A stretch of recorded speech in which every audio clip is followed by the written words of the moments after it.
Well, and I think I heard Coach Saban talk about this on television. I think there's a personal decision and there's a competitive decision. And so certainly the personal decision is left up to everyone in terms of their beliefs and their feel on what's right. And then the competitive decision is based on what's best for the team, obviously, in this case. At the end of the day, on the personal end of things, people have to make their own decision based on what they feel is right.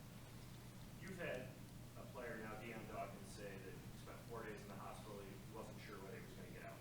You've had another player, Tommy Sweeney, miss a season based on a heart condition that resulted from a positive COVID test. If those two examples aren't enough for their teammates, do you just kind of throw your hands up and wonder what it's going to take for these guys who aren't getting vaccinated to do it? Well, listen, there's plenty of evidence, and this is, in my opinion, there's plenty of evidence of why you should get vaccinated, right? And that's what I did. That's my own personal beliefs. And so, like I said before, everyone has their own beliefs, and I respect those. But in my opinion, in my beliefs, there's plenty of evidence to get vaccinated. Sean, how difficult is it not from becoming a distraction, given the fact we've been talking about this? This will be the second day this week we've been talking about this, given Isaiah Mckenzie's tweet, and that he potentially put his own teammates at risk by not being masked. How much of a distraction can this be? Well, you always have to be aware of what's going on in our world, right? Whether it's COVID in the last year and a half or 2 years now or whatever it's been, or anything else in terms of current events out there. So you try and do your best to balance what's happening in our world with still trying to stay focused on the task and the goal at hand and the purpose why we're here, which is to win games. I know you don't follow social media, but a lot of your players are tweeting in response to what's happening. So the question is there does it seem like their focus is on football, given that they're on social media right now, tweeting about what happened to Isaiah? Yeah, well, I think that part of that's going to happen in our day and age of what's out there in the world that a lot of these guys live in and you live in, and I live in, quite frankly. It's unfortunate when players get fined, right? That being said, these rules have been agreed upon and in place and well communicated for some time. And so it's important for us that we focus on, A, being safe and healthy. That's number one, and that's always been number one. And then number two is doing our best to stay focused on the goal and the purpose of why we're here, which is to win football games. Sean, you said that it's a personal decision and it's a competitive decision. Do you feel like that your team is at a competitive disadvantage with how this has played out, or could be a competitive disadvantage somewhere down the road? Well, I think when the numbers are the numbers, based on what Jay said, some people are in a better position potentially than we are at this point, just looking at on the surface, the numbers. That being said, again, I go back to the personal decision on this thing, and I respect our players' positions. In my personal opinion, it's right to get vaccinated. Have you had any communication with Starr, in particular, after opting out last season? On the surface, to see him be unvaccinated could raise some questions. Has he communicated anything to you in terms of his decision, other than it being a personal decision? No. Sean, talking about here the competitive disadvantage versus the personal aspect of it. The thing that's not being said is that you believe in the personal aspect of it. So at least you can understand where they're coming from. Decisions on the roster are made for competitive reasons. What then, regarding their decisions from a competitive standpoint to not get this vaccine, then plays into whether or not they stay on the team? Yeah, that will not be a factor in deciding who stays and who goes. What have you guys done as a team to educate guys, since they've been back in the building on the vaccine? Has it been kind of a continual persistent effort? Like, what specific stuff have you guys done? It's been nonstop, Matt. It's been absolutely nonstop. They've been well educated. We've done our part to educate them, build awareness. we're always educating on a lot of topics, this being one and a major one. So, you know, there's not much room in our day left to do anything else other than educate on that and football. And I can tell you we've done our part to educate. Sean, how frustrating is it when you guys can do all the right things as far as coaching and as far as game strategy goes and things like that, and actually performing on the field, and then something like this where you can have one position group get completely wiped out or partially wiped out because of this? I guess just how frustrating is that when it has nothing to do with the game itself? Yeah, very frustrating.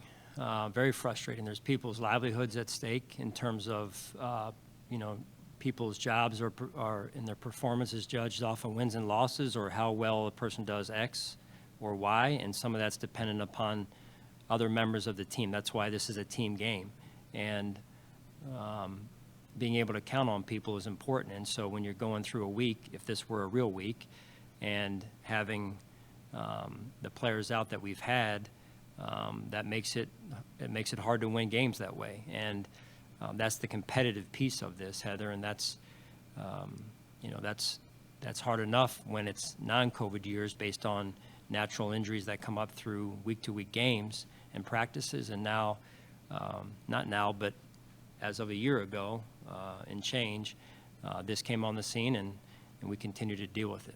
To Tim's question earlier and to Heather's, I mean, don't you almost have to build a roster in such a way that if you know you have a position group with several unvaccinated players, and how easy it is for them to have to quarantine if they come into close contact, as this situation has demonstrated, don't you just have to have enough numbers, whether it be on the practice squad or the active roster, to play a game? Yeah, we'll do the best that we can, Jay. And obviously, Brandon and myself, we need to make smart decisions, smart, responsible decisions that are in the best interest of this football team. And so we take a lot of things into consideration. You guys know us now through 4 or 5 years now, but I can tell you that just vaccinated and unvaccinated will not be a variable in those decisions. Sean, if we can take COVID out of this, if it's possible, but from a culture standpoint, you have a player today tweeting out his documentation from the NFL, mocking protocols that were mutually agreed upon, the whole thing. You have players in your locker room picking sides and just making it whatever locker room issue it is or whatever thing that they're dealing with, they're making it public. You've talked before about guys on Twitter and the discussions that you have. Where are you just with your players choosing to plant a flag on any issue like this? Yeah, well, what really is a personal decision, I understand part of that. The other piece of it is we need to get focused on why we're here. And I've said before, we're here to, number one, be as safe and healthy as we can be in these COVID times, and then also win football games. And it's important that we're focused on the purpose of why we're here together in Buffalo. It's been a few days since they had to remove some players from the building, and around that same time, the FDA approved the Pfizer vaccine. Have you had any players get vaccinated since earlier this week after what happened? I don't believe, Matt, we have. I've heard some, let's call it positive or encouraging conversations with some of those players that are currently unvaccinated. And I think, quite honestly, this has been also, to some extent, a wake-up call for some of the guys as well. We'll see how much of that really moves the needle. No play on words there, but we'll see. How delicate has this been for you to remain diplomatic, keep your locker room's respect, try to make sure you play that role that you need to do as a coach on so many different things? Other coaches have taken different paths. Jerry Jones said what he did. Ron Rivera, Mike Zimmer have been really upset about it. How has this been for you to try to find the right message, and are you comfortable where you are? Well, I think, Tim, listen, I'm not going to hide behind the fact that I'm passionate about doing what's right, whether it's COVID or anything else. I respect people's positions in a lot of areas. Obviously, this is a hot topic. There's a lot of hot topics right now in our country. Respect is important.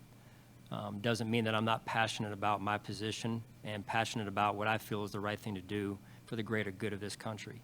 And that in my opinion, means getting vaccinated. How tough is it to not be able to get through the players on it? Well, it is tough. It's frustrating. It's challenging. However you want to say it. You know, I can't make the decision for them.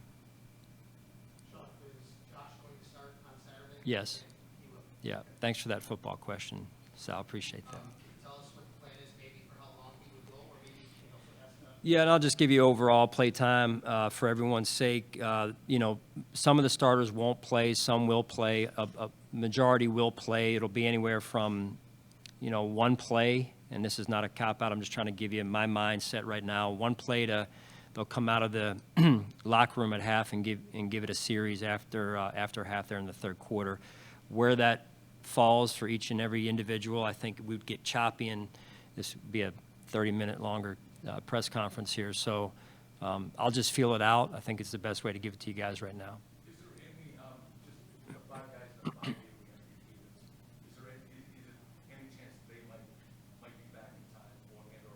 Yeah, there's a chance, John, at this point. There's a chance. We just have to take it one day at a time based on their cadence, as you said. John, take 2 more real quick. John, you update on Isaiah Mckenzie injury-wise? Yeah, he's got a shoulder right now he's going to deal with. So it's at this point in between a day-to-day and a week-to-week type of injury at this point. Karen was on the report yesterday too. Hand, is that what? Yeah, I would say similar as well. You know, we feel like it's nothing to be concerned about long-term. But again, it's in between a day-to-day and week-to-week type of injury at this point. Just to be clear, you said Isaiah is similar to Taryn. You're not concerned long-term? Not concerned long-term on either of the two. From our medical staff and what they know right now, it's still early after just a day or two on both of those guys, but we feel confident and encouraged by the early reports at this point. Any update on Harrison Phillips? No change at this point. Just for clarification, I'm sorry, I know you're trying to, on the players who are out or on the COVID list, when we talk about where they are in their season, are they on individual paths or are they all on the same? Yeah, that group of, I believe it's 4 that are currently out are all on a similar path at this point. Yeah. You guys good? All right, thank you.